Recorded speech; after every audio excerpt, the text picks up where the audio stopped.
দর্শক, আজ আমাদের মাঝে উপস্থিত রয়েছেন সঙ্গীত শিল্পী এরিশা। শুভ সকাল, কেমন আছো? ভালো আছি, আপনি কেমন আছেন? আমি বেশ ভালো আছি, ধন্যবাদ তোমাকে।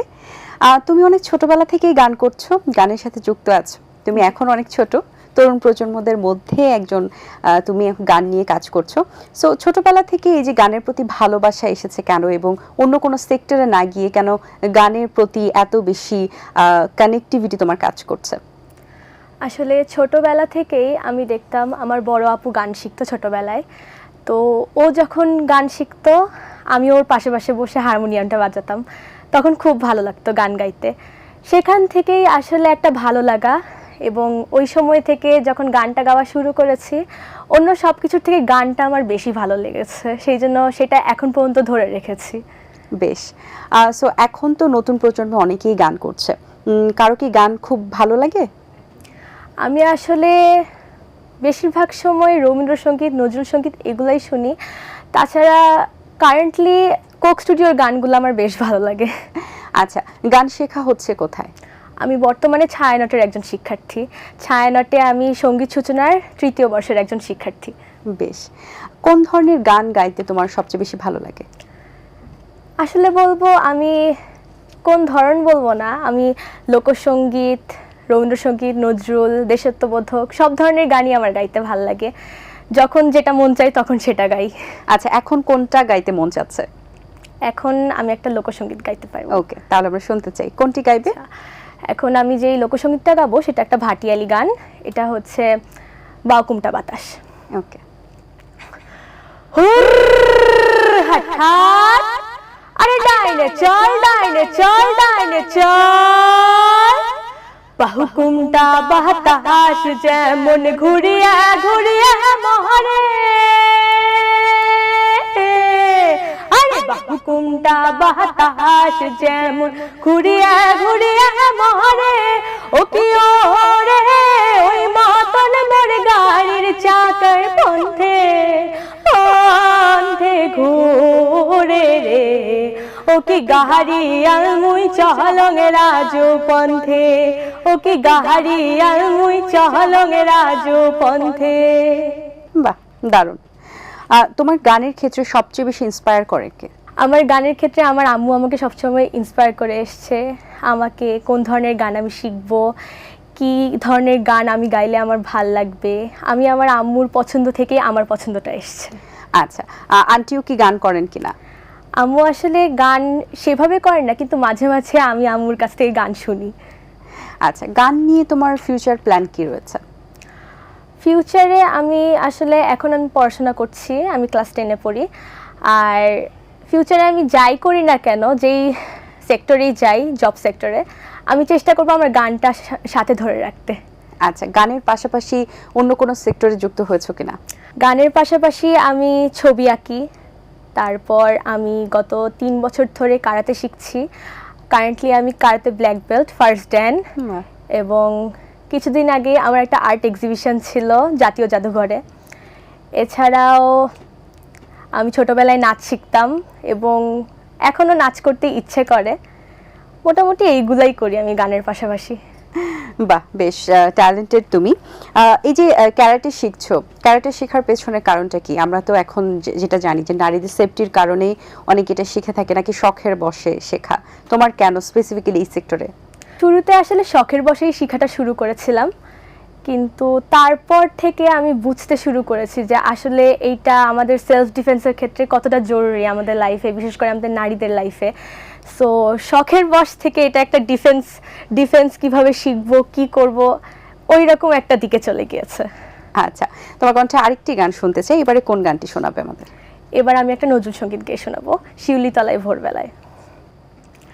শিউলি তলায় ভোরবেলায় কুসুম কুড়ায় পল্লীবালা, শিউলি তলায় ভোরবেলায় কুসুম কুড়ায় পল্লীবালা, শেফালি পুলকে ঝরে পড়ে মুখে, শেফালি পুলকে ঝরে পড়ে মুখে, খোপাতে চিবুকে আবে সৌতলা, আবে সৌতলা, শিউলি তলায় ভোর বেলায় কুসুম কুড়ায় পল্লীবালা।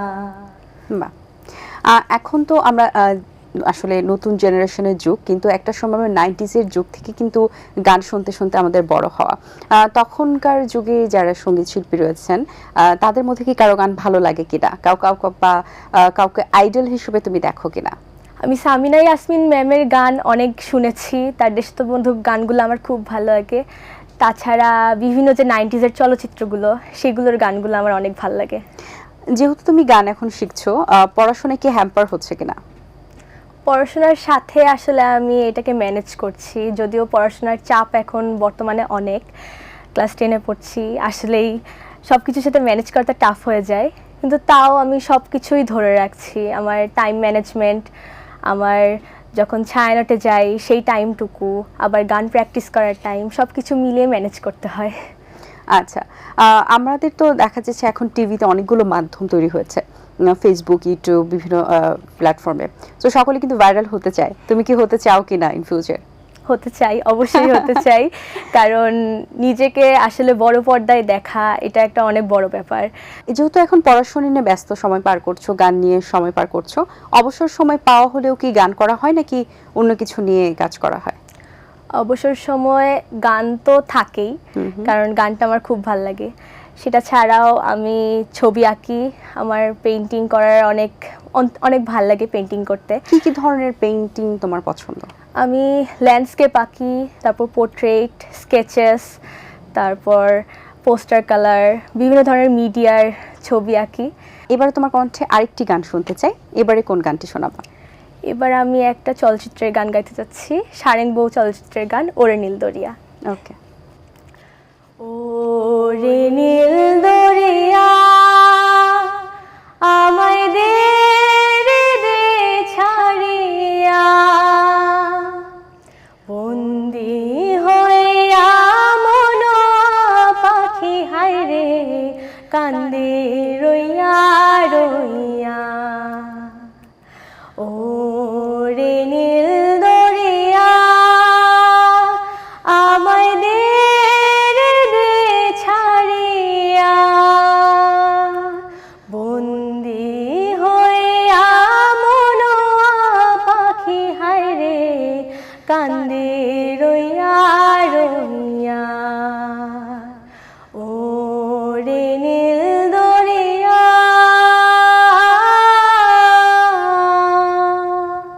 বাহ, চমৎকার, ধন্যবাদ। এখন তো তোমার বয়সটা অনেক অল্প, মিডিয়াতে কাজ করার যে ব্যাপারটা কাজ করছে তোমার মধ্যে, এখন তুমি গান করছো, টুকটাক কাজ করছো, বাট পড়াশোনাটাই তো তোমার মেন প্রায়োরিটি। সো কখনো কি এরকম হয় যদি পড়াশোনার গানকে বেছে নিতে বলে, তুমি কোনটা বেছে নিবা? আমি দুইটাকেই আসলে চুজ করব। আমার কারণ তুমি মেইনটেইন করতে পারো, দ্যাটস ওয়াই। জি, আমার দুইটাকেই মেইনটেইন করে নেওয়ার ইচ্ছা আছে। আমি আসলে কখনো এরকম যাব না যে আমি একটার দিকেই বেশি ঝুঁকে পড়ছি, আমি দুইটাকেই মেইনটেইন করার চেষ্টা করব। আচ্ছা, আমাদের দেশে তো অনেক কম্পিটিশন হয় গান নিয়ে, সেগুলোতে কি আসলে পার্টিসিপেট করার ইচ্ছা আছে কিনা বা করেছো কিনা কোথাও? গত 1 বছর আগে আমাদের ভিকারুননিসা স্কুল অ্যান্ড কলেজে আন্তঃশাখা যে সাংস্কৃতিক প্রতিযোগিতা হয়েছে, সেখানে আমি লোকসঙ্গীতে প্রথম পুরস্কার পেয়েছি। এবং তাছাড়া আমি গত বছর নতুন কুড়িতে পার্টিসিপেট করেছিলাম। আচ্ছা, বেশ। তোমার কণ্ঠে আমরা আরেকটি গান শুনতে চাই। তুমি আমাদেরকে নজরুল শুনিয়েছো, লোকসঙ্গীত শুনিয়েছো, আধুনিক গানও শুনিয়েছো। আমরা কি এবার একটা রবীন্দ্রসঙ্গীত শুনতে পারি কিনা? জি, অবশ্যই। ওকে, কোনটি শোনাবে? মোর ভাবনারে কি হাওয়ায় মাতালো। আচ্ছা। মোর ভাবনারে কি হাওয়ায় মাতালো, দোলে মন দোলে অকারণ হরষে। মোর ভাবনারে কি হাওয়ায় মাতালো, দোলে মন দোলে অকারণ হরষে। হৃদয় গগনে সজল ঘন নবীন মেঘে, রসের ধারা বরসে। মোর ভাবনারে কি হাওয়ায় মাতালো, দোলে মন দোলে অকারণ হরষে। অনেক ধন্যবাদ তোমাকে, খুব ভালো লেগেছে তোমার সাথে কথা বলে, সুন্দর কিছু গান শুনিয়েছো। অনেক শুভকামনা রইল তোমার জন্য, আগামী পথ চলা যেন আরো তোমার জন্য ভালো হয় এবং সহজ হয়। ভালো থাকবে। ধন্যবাদ। দর্শক, আশা করছি আজকের আয়োজন ভালো লেগেছে। আজ এই পর্যন্তই, দেখা হবে আগামী পর্বে নতুন কারোর সঙ্গে। সেই পর্যন্ত ভালো থাকুন, সুস্থ থাকুন এবং এটিএন বাংলার সাথেই থাকুন। সকলকে আল্লাহ হাফেজ। দিন আসে দিন যায়, সময়টা চলে যায়, তবু আছি এই বেশ ভালো। জীবনটা রঙময়, যেভাবেই হওয়া চাই, নয় কভু সাদা কালো। এই আশাতে স্বপ্ন ভাসে, সুখ হাসে চোখে মুখে, চায়ের চুমুকে।